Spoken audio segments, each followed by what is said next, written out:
बरसात की एक काली रात थी। आसमान में बादल इस तरह गरज रहे थे जैसे किसी अनजाने गुस्से से भरे हों। बिजली की चमक कुछ पल के लिए पूरे गांव को रोशन कर देती और फिर चारों तरफ पहले से भी गहरा अंधेरा छा जाता। गांव के किनारे एक पुरानी हवेली खड़ी थी। हवेली इतनी पुरानी थी कि उसकी दीवारों पर काई जम चुकी थी। टूटी हुई खिड़कियां हवा चलने पर अपने आप चरमराती थीं। गांव वाले उस हवेली के पास जाने से भी डरते थे।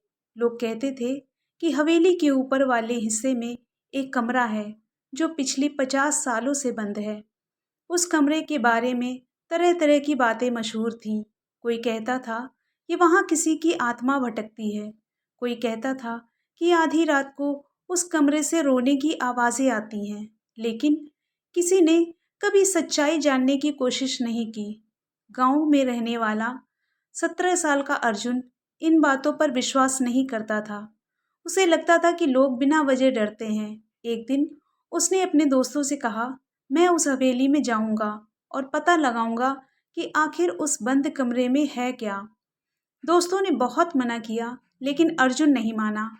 उसने तय कर लिया कि शनिवार की रात वह हवेली में जाएगा।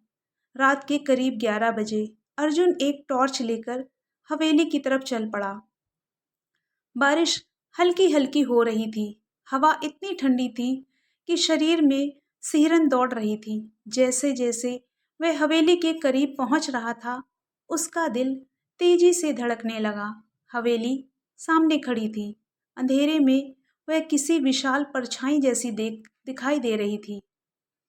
अर्जुन ने मुख्य दरवाजा धक्का देकर खोला। दरवाजे की आवाज पूरे सन्नाटे में गूंज उठी। अंदर धूल जमी हुई थी। मकड़ी के जाले हर तरफ फैले थे। अचानक उसे लगा कि ऊपर की मंजिल से किसी के चलने की आवाज आई है। ठक ठक ठक। अर्जुन रुक गया। उसने टॉर्च ऊपर की तरफ घुमाई, लेकिन वहां कोई नहीं था। उसने खुद को समझाया, शायद हवा की आवाज होगी। वह सीढ़ियां चढ़ने लगा। जैसे ही वह ऊपर पहुंचा, उसे लंबा गलियारा दिखाई दिया। गलियारे के आखिर में वही मशहूर बंद कमरा था। दरवाजे पर जंग लगा बड़ा ताला लटका हुआ था। लेकिन तभी अर्जुन की नज़र जमीन पर पड़ी। धूल में ताज़े पैरों के निशान बने हुए थे। उसका दिल धक से रह गया। अगर यहाँ कोई नहीं आता तो ये निशान किसके थे? वह धीरे धीरे आगे बढ़ा। अचानक पीछे से किसी के फुसफुसाने की आवाज़ आई, मत जाओ। अर्जुन तेजी से पलटा, लेकिन वहां कोई नहीं था। उसकी हथेलियों में पसीना आ गया। अब उसे भी डर लगने लगा था। फिर भी उसने हिम्मत नहीं छोड़ी। वह बंद कमरे के सामने पहुंच गया।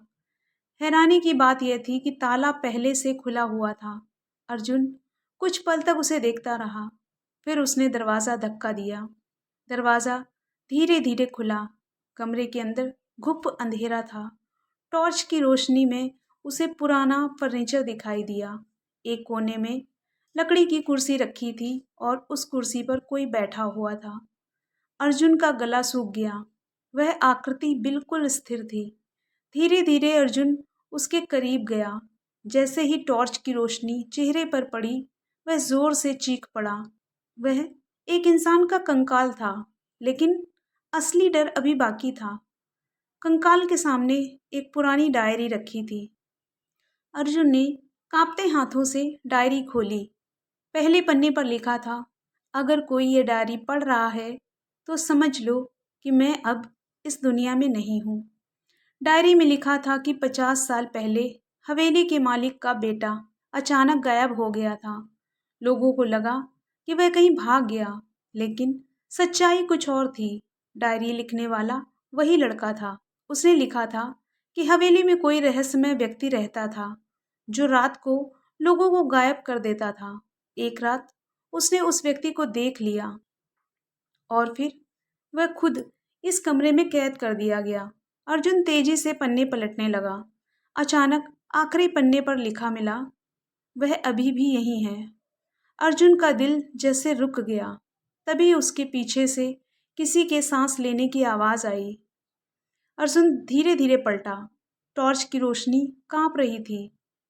कमरे के दरवाजे पर एक लंबी काली परछाई खड़ी थी।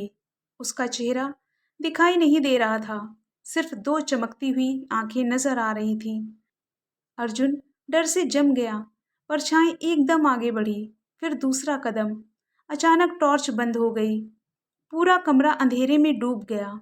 अर्जुन चीखता हुआ कमरे से बाहर भागा। गलियारे में दौड़ते समय उसे बार बार ऐसा लगा जैसे कोई उसके पीछे दौड़ रहा हो। वह सीढ़ियां उतरकर हवेली के बाहर निकल आया। बारिश तेज हो चुकी थी।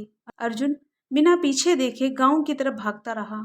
अगली सुबह जब गांव वाले उसके साथ हवेली पहुंचे, ऊपर वाला कमरा खुला हुआ था, लेकिन अंदर ना कोई कंकाल था, ना कोई डायरी, ना कोई निशान। कमरा बिल्कुल खाली था, जैसे वहां कभी कुछ था ही नहीं। लेकिन जाते समय अर्जुन की नज़र दीवार पर लिखे एक वाक्य पर पड़ी। लाल रंग से लिखा था, मैं अभी भी यहीं हूँ और अगली बार अकेले मत आना। उस दिन के बाद अर्जुन ने कभी उस हवेली का नाम तक नहीं लिया और आज भी बरसात की कुछ रातों में उस बंद कमरे की खिड़की में दो चमकती हुई आंखें दिखाई देने के बाद गांव वाले करते हैं।